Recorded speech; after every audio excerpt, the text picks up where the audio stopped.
send it directly out to people viewing it today. Obviously, Deadpool, he has some good range attacks with the guns. Are you trying to strike a nice balance with all of the characters with close range and long range attacks? No, actually, so what we're doing is you do see some strong distance play. So Deadpool is actually quite dangerous up close. So we have sort of a basic dichotomy that we use on the design side of sort of what we call our giants, who want to be up close and in your face, sort of a Hulk smash kind of kind of a thing, versus people who fight primarily with like beams and things like that. We saw a nice little exhibition there in the air. It was a 13-hit air combo. It was, and we've only begun to see the full extent of the combo powers.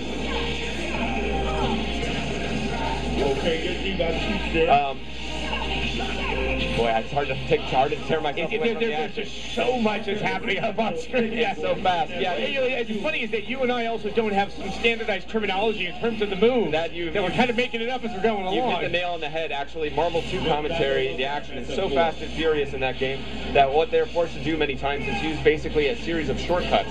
So if you've heard phrases like "Where's your curly mustache?"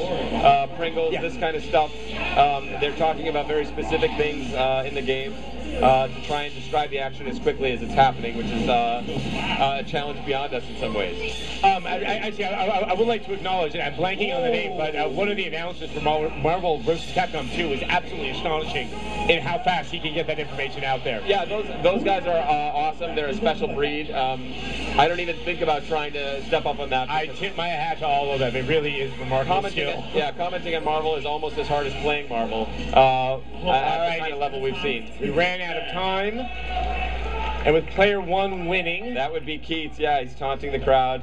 Karasa's got a big smile on his face. He's having a good time. That's what's nice about it. It's an exhibition. I think next year when we see this, these smiles might a little bit more intense. The smiles might be something else. There may be tears and crying and some pain and joy and all of the glory that we've seen here today.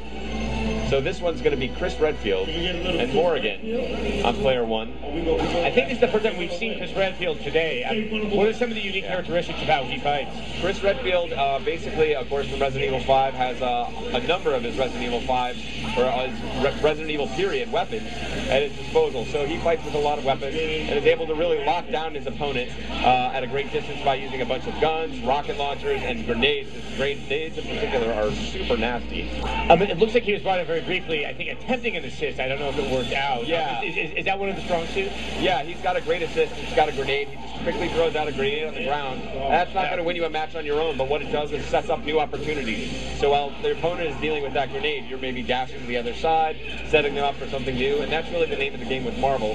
Thinking 2-3 steps ahead and trying to be in the mind of your opponent. Now we are seeing Chris Redfield. He just got tagged out. Here comes Dante. Yeah, I am trying to see Chris Redfield on the screen.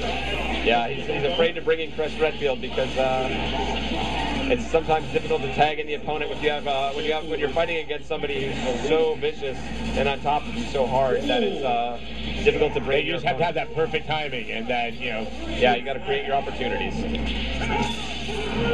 Here comes the super. I think that's going to be blocked, and he's going to be very vulnerable, except what he did was cancel his vulnerability into a second super, and you can do that as long as you have the super meter. Yeah, I mean, that it brings with it a great deal of risk. Indeed, yes, and you have to have the meter, you have to have built it up in advance. So we saw Chris Redfield using his shotgun there. Now he's cornered by Hulk, and he tags in Morrigan. He's going to knock him down, and here's that combo we saw earlier from Hulk. The players are already learning from each other. Combo. It really is. Hulk does a ton of damage. Oh, now he's used his ability, his X-Factor ability, to cancel his recovery there. And that gives him a damage boost. For those that are seeing Hulk play so well, how is he balanced out to have some vulnerabilities? Well, basically, he gets hit like everybody else. In that sense, Marvel... Oh, he can get hit like everybody else. Yeah, our friends at Marvel have been gracious in terms of allowing us to take some liberties with the way... Obviously. Yeah, basically, you don't want to have a character who just nobody ever beats, and he just sits there and absorbs the damage. Yeah, so that's worth calling out for sure. But yeah, he has this unique play style and a lot of Hulkish moves, but takes damage in this world. So maybe in this crazy Marvel vs. Capcom 3 world, something's gone wrong with the Marvel universe that allows Hulk to be damaged like the rest of our superheroes. There's one more attempt coming out of Hulk, and he is down. Darkstalker's Morrigan here is now doing what we call the old rushdown, which is the high-flying action, extreme speed, just staying all over him. Oh, here he's trying to chip him out. That's just firing. Even if you're blocking, you're taking just a little bit of damage each time. It's true. Command damage, and the time has run out. That's one of the things about this game that we're actually adjusting right now is the clock. Right now, the clock runs out very quickly, but as players get better and find faster ways to kill each other, the clock will extend. All right. So it's next up. We're already ready for the grand finals. It's a single elimination tournament, so very brutal. Yes, once again, if people are just checking right now, this is more of an exhibition match, so it's not going through the same rigorous regimen as the other games Exactly. Everyone has smiles on their faces. Keats is, I think Keats is a little serious, though, secretly. He's not playing in a friendly way. Winning is still winning. Yeah. Even if it's exhibition winning. He's going to get some prizes for his trouble, as well as we mentioned, the very first copy of Marvel vs. Capcom 3 off the production line will be headed his way in an express envelope. And we are seeing, yes, once again, Deadpool, Morgan, and Chris Redfield. Yeah, that's a team he feels good with. Keats has some very dirty tricks with Chris Redfield. We didn't see too many of them last time. Morgan managed to get the job done, as well as Deadpool. Oh my, 17-hit combo out of Iron Man. It's true, Iron Man can keep you in the air. He's got the ability to fly up there.